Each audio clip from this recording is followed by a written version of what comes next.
Welcome back to the MMA Meltdown radio show here with Matt Sierra. Our next guest is one half of the much anticipated matchup, Mr. Cung Lee. Hey, what's going on, Cung?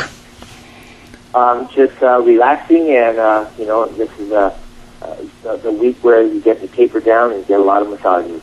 Absolutely. How's your body? How's everything going? I mean, I understand you're never really going to be 100% heading into a fight, but you're feeling pretty good right now? I feel pretty good right now. Training camp was good but rough, but that's why it's a good training camp. Now, Cung, you're fighting Wanderlei Silva on UFC139 come November 19th, which you listeners can catch on pay-per-view. Now, coming into this camp, I mean, obviously Wanderlei is a very dangerous guy. He's been in the game for a long time. What has this camp been like, just preparing for an individual such as Wanderlei Silva? Well, most of my training was done at the AK headquarters, where I have to deal with guys like King Mo every time I spar. So it's been rough, but I'm here, I'm healthy, and I gotta thank all my training partners over there because they definitely pushed me really hard, and I'm ready to go. I'm excited, and I'm very confident. Now, you say it's been rough, and the truth of the matter is the whole reason you got into the sport is because it was starting to get rough for you, right? I mean, you dealt with the bully situation in elementary, and that kind of what got you involved in that, right? Yes, I came over here in 1975 after the fall of Saigon, and it's rough growing up as a kid, that gets bullied all the time. So. But it's an American dream now, and I get to live it. Awesome. Now, how empowering was it? I mean, as a child, and you start training, this form of martial arts. How empowering was it for you as a child to understand that you have this new capability to defend yourself?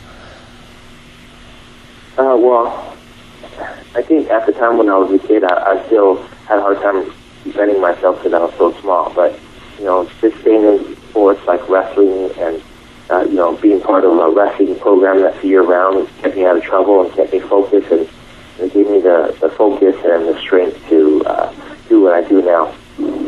Now, there's still a huge epidemic that is known as bullying. What advice or tips do you have to kids and maybe even their parents who are maybe a little bit hesitant about allowing their kids to compete in different forms of martial arts?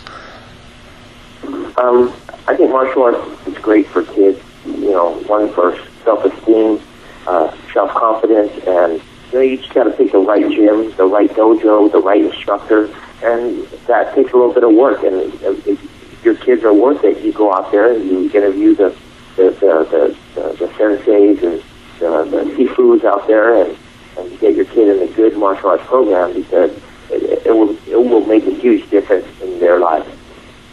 Yeah, and that's definitely awesome advice. Now, bringing it back to your particular your situation, your MMA record is 7-1, but the reality of the situation is you've been competing for a very long time. Again, you started real young. What are some of the titles you've held leading up to this point? I think I'm the only American to win 3 medals at 3 different world championships for in Sancho, which is Chinese style full contact, and I won the IKF world title, and I've beat one of the best Chinese fighters when USA fought China. His nickname was the Mongolian King, and he was unbeaten in 3 years, and he was one of the youngest champions over there.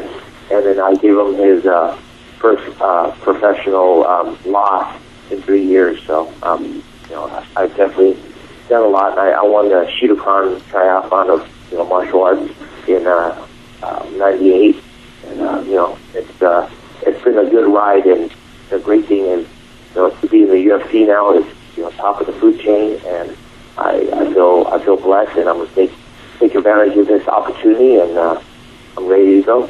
Now, speaking of UFC 139, again, you're fighting a relentless individual in Wanderlei Silva. In several interviews with Wanderlei, he's acknowledged your unorthodox style and really more specifically your variety of kicks that you have. You don't really have to get into detail about it, but is there anything that you've been working on that's going to kind of surprise him a little bit?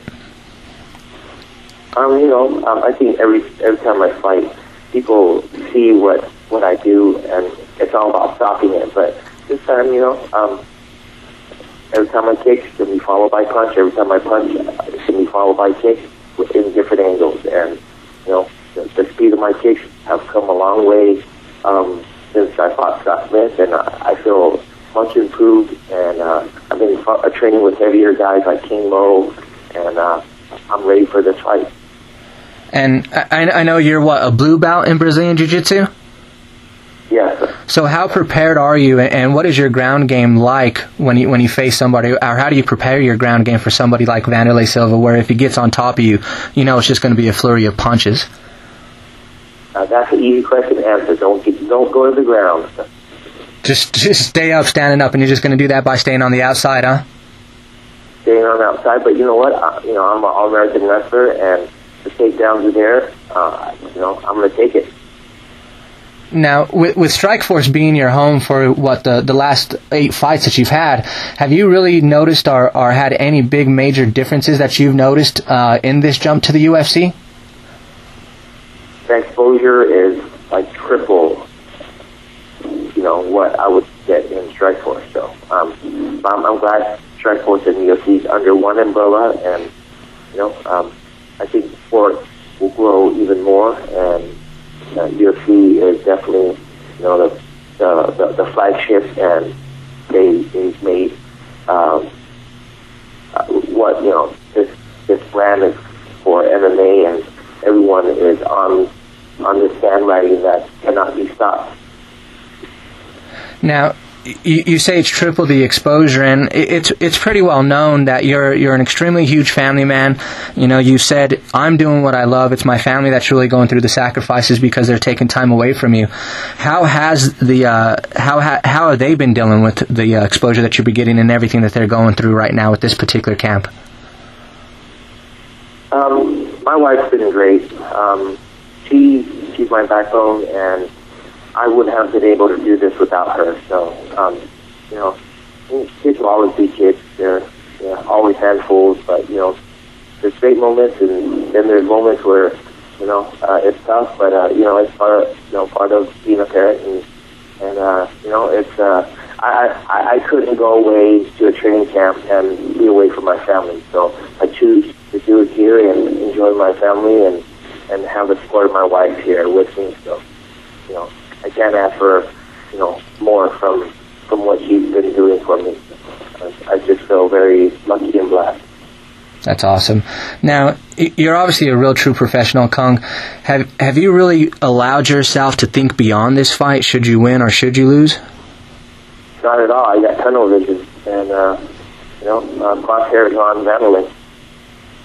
So right now it's just all go time on just 139, Vanderlei Silva.